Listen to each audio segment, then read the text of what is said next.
आचार्य प्रशांत का यूट्यूब पर 5 करोड़ से ज़्यादा सब्सक्राइबर्स हो चुके हैं और लगभग अब 5.5 करोड़ होने वाला है।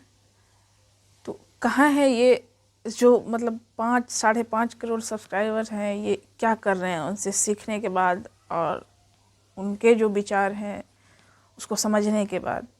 इस बात पर हमेशा जिक्र हो जाती है कि ये जो लोग ज्ञान ले रहे हैं, जो नहीं ले रहे हैं उनकी बात तो भी नहीं की जा सकती, लेकिन जो लोग उनसे जुड़े हुए हैं उनकी बातों को सुन रहे हैं हर रोज़ अलग अलग मुद्दों पर, तो क्या इससे कोई ज़मीन पर कोई बदलाव आ रहा है? ये जो लोग सुन रहे हैं, समझ भी चुके हैं, तो ये अपने जीवन में उस चीज़ को जी रहे हैं, उस चीज़ को इम्प्लीमेंट कर पा रहे हैं। उसमें हर तरह के, जाहिर सी बात है, ज़्यादातर उसमें नौजवान हैं, पढ़े लिखे लोग हैं। तो इन लोगों ने जो भी चीज़ सीखा है तो क्या ये अपनी ज़िंदगी में इम्प्लीमेंट कर रहे हैं? जहाँ तक वो फेयरलेस बनने की बात करते हैं कि हमारी ज़िंदगी से भय ख़त्म हो, क्योंकि जहाँ पर भय ख़त्म होता है वहीं से हमारी ज़िंदगी शुरू होती है।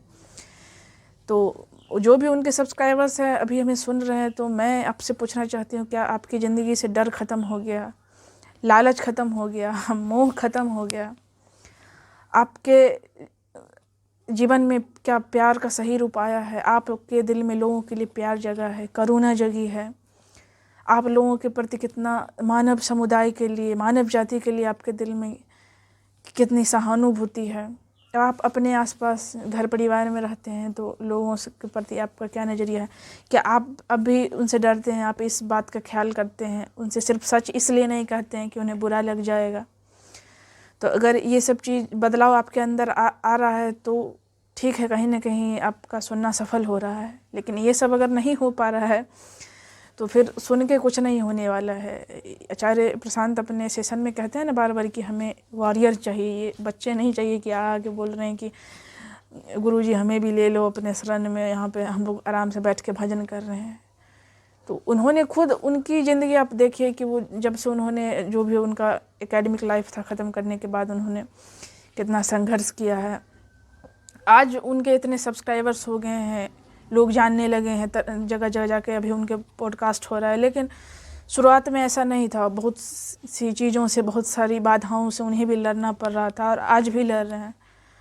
तो वो खुद एक वॉरियर हैं और आपको भी वॉरियर बनने की सलाह ही देते हैं। और जो भी वो गीता भी पढ़ाते हैं तो उसमें कृष्ण है, अर्जुन है, तो उसमें अर्जुन भी तो एक वॉरियर ही है और कृष्ण उन्हें युद्ध करने के लिए ही कह रहे हैं। ऐसा नहीं है कि ज्ञान देने के बाद आप एक आराम की ज़िंदगी जी सकते हैं, आपको ज्ञान मिल गया और आप आराम से बैठे हुए, आसपास क्या हो रहा है उससे आपको फ़र्क नहीं पड़ रहा है। तो अगर आपने कुछ भी समझा है, गीता को भी थोड़ा बहुत समझा है और आपको सच्चाई को, थोड़ा बहुत सच्चाई का एहसास होने लगा है कि दुनिया गलत डायरेक्शन में जा रही है, हम सब सच्चाई के साथ जीना चाहते हैं, तो आप जहाँ कहीं भी हैं वहीं से शुरुआत करें सच्चाई की। आसपास लोगों को प्रभावित करें अपने। जब झूठ इतना फैला हुआ है तो सच क्यों नहीं फैलने की कोशिश करता है? यही आचार्य प्रशांत की भी यही दर्द है कि कहते हैं कि हर तरफ जब झूठे लोग इतने फैले हुए हैं, वे आत्मविश्वास से भरे हुए हैं, वो कुछ भी कर जाने के लिए तैयार हैं, ये झूठे लोग, तो ये सच्चाई पे चलने वाले लोग इतने डरे सहमे हुए क्यों रहते हैं? सोशल मीडिया पे भी जहाँ तहाँ लोग उनके खिलाफ अगर कुछ फैला रहा है तो कहते हैं कि यहाँ पे जो उनके सुनने वाले लोग हैं ये लोग चुप रहते हैं, बोलते नहीं हैं। कभी कभी तो वो मजाक में कहते भी हैं कि आप लोग भी बदतमीजी करिए, गाली अगर नहीं आती है तो मैं सिखा देता हूँ। तो मतलब ये सब वो बोलते हैं इसलिए कि हम लोग हैं ऐसे, मतलब बहुत होते हैं कि ज्ञानी हैं, समझदार हैं, तो वो अब इस हद तक समझदार हो जाते हैं कि उन्हें किसी बात से मतलब ही नहीं है, सामने कुछ भी हो रहा है बस हाथ पर हाथ रख के आप देख रहे हैं तमाशा।